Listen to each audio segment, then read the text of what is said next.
confirmados do novo coronavírus. O país é o segundo com mais infectados do mundo, atrás apenas dos Estados Unidos. E nessa sexta-feira, o número de mortos no território italiano voltou a subir. Com quase 1.000 vítimas, o país teve o dia mais letal desde o início da pandemia. Ninguém na Itália esperava que um vírus comparado à gripe ia castigar tanto o país. Só nas últimas 24 horas, 969 pessoas morreram com o novo coronavírus em solo italiano. Agora, o número total de mortos pela doença já passa de 9.000. Em clima de luto, a Itália prepara uma homenagem a todas as vítimas do novo coronavírus. Na próxima terça-feira, as bandeiras de prédios públicos de todo o país vão ser colocadas a meio mastro. E os prefeitos vão fazer 1 minuto de silêncio ao meio-dia. Ao mesmo tempo em que chora pelos seus mortos, a Itália tenta fazer as contas com um passado não muito distante. 27 de fevereiro, exatamente um mês atrás. Na época, a Lombardia, região onde fica Milão, tinha 403 casos confirmados de Covid-19. Um cenário que não preocupou as autoridades, que lançaram a campanha batizada de Milão Não Para. O prefeito da cidade, considerada a capital econômica da Itália, compartilhou o vídeo e até apareceu nas redes sociais usando a camiseta com o slogan da campanha. Mas com o tempo, a região viveu um salto de casos da doença. Atualmente são 37.000 infectados e mais de 5.000 mortes.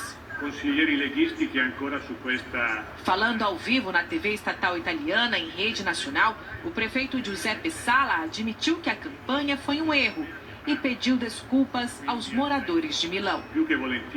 Agora, os italianos tentam olhar para o futuro e, como numa guerra, não poupam esforços para montar hospitais de campo, como este daqui na cidade de Bérgamo. A região italiana que mais sofre com a pandemia acaba de ganhar 30 novos respiradores enviados pelo Papa. Francisco fez uma oração hoje, diante do crucifixo considerado milagroso, por liberar Roma da peste negra em 1522. Na Praça de São Pedro, deserta e tomada pela chuva, o líder de mais de 1 bilhão de católicos implorou a Deus pelo fim da pandemia.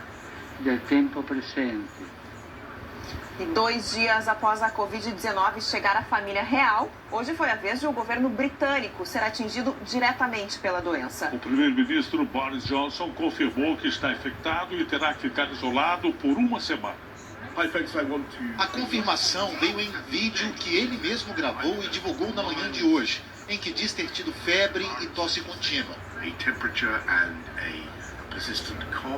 O primeiro chefe de governo do mundo a admitir que tem a Covid-19 vai ficar isolado por 7 dias em uma das alas da residência oficial dos primeiros ministros britânicos, na região central de Londres.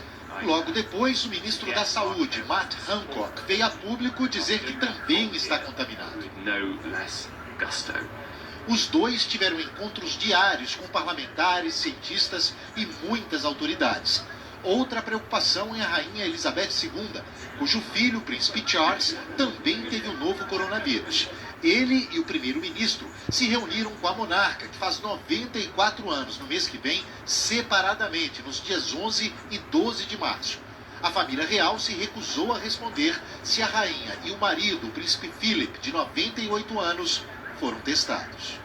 A chegada do vírus às mais altas rodas do Reino Unido expôs 2 grandes ironias. Por causa do cargo que ocupa, o primeiro-ministro, mesmo tendo sintomas leves, foi submetido rapidamente a um teste. Privilégio que nem mesmo os trabalhadores da saúde nas mesmas condições têm. O mesmo Boris Johnson foi criticado e pressionado por não ter tomado medidas drásticas mais rapidamente. Tudo isso num dia em que quase 200 britânicos morreram por causa da Covid-19. Foi de longe o dia mais trágico por aqui. Já são quase 800 mortes e 15.000 contaminações confirmadas. Metade dos casos é em Londres, mas outras regiões do país também se preparam para o pior. No aeroporto de Birmingham, segunda maior cidade britânica, um necrotério temporário está sendo erguido com capacidade para armazenar 1.500 corpos. O Boris Johnson, que hoje pediu para que o público fique em casa, é bem diferente daquele que há exatos 23 dias dizia que a vida deveria seguir normalmente. We should be going about our business as usual. A mudança de rumo veio depois da pressão da comunidade científica. É um escândalo nacional. Na última semana de janeiro, nós já sabíamos o que estava por vir. Os sinais vinham da China, disse o cientista Richard Norton, à rede britânica BBC. Ele é o editor-chefe da Lancet, uma das principais publicações médicas da Europa.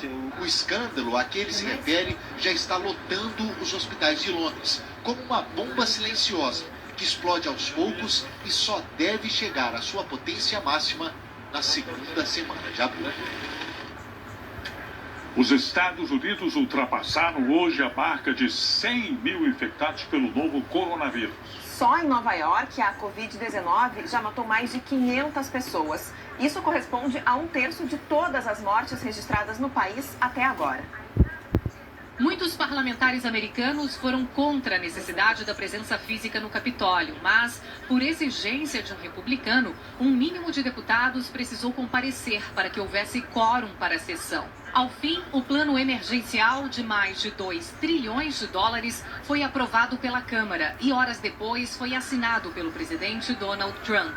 É o maior pacote de estímulo à economia da história do país. É o socorro financeiro para lidar com esta realidade. Em Nova York, as ruas de Manhattan estão vazias e os hospitais cheios. O sistema de saúde da maior metrópole do país está prestes a entrar em colapso. Só na quarta-feira, quase 6.500 pessoas ligaram para o número de emergência da cidade. A quantidade de pedidos médicos ultrapassou o recorde registrado no dia 11 de setembro de 2001. O governador do estado afirmou que o pico de internações pela doença deverá acontecer dentro de 21 dias. Segundo Andrew Cuomo, para atender os pacientes, seria necessário triplicar o número de leitos atuais. Cuomo também criticou Donald Trump, afirmando que o pacote trilionário não irá atender à necessidade de mais equipamentos. O presidente americano insiste que os equipamentos médicos, incluindo os ventiladores usados para pacientes em estado crítico, vão chegar e em número suficiente. Mas não é só o governador de Nova York que pensa diferente. Muitos médicos e profissionais da área de saúde já denunciam o estado atual dos hospitais daqui. A médica Colleen Smith gravou um vídeo para o jornal The New York Times, mostrando a situação do hospital em que ela trabalha. Aquele caminhão refrigerador foi colocado ali para receber os corpos das vítimas da Covid-19, ela diz. No país repercutem ainda as mortes de pessoas que criticavam as medidas de isolamento social.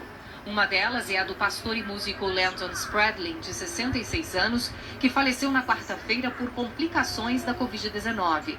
Há alguns dias ele havia publicado que a mídia estava exagerando para prejudicar o presidente americano.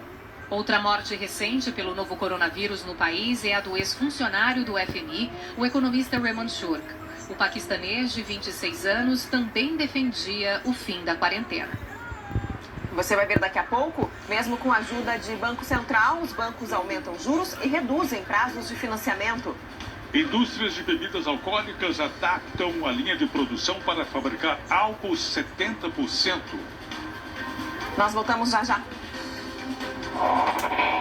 Facilite a higiene. Não use pulseiras, anéis e relógios. Mantenha os cabelos curtos ou presos. No caso dos homens, o ideal é evitar barbas longas.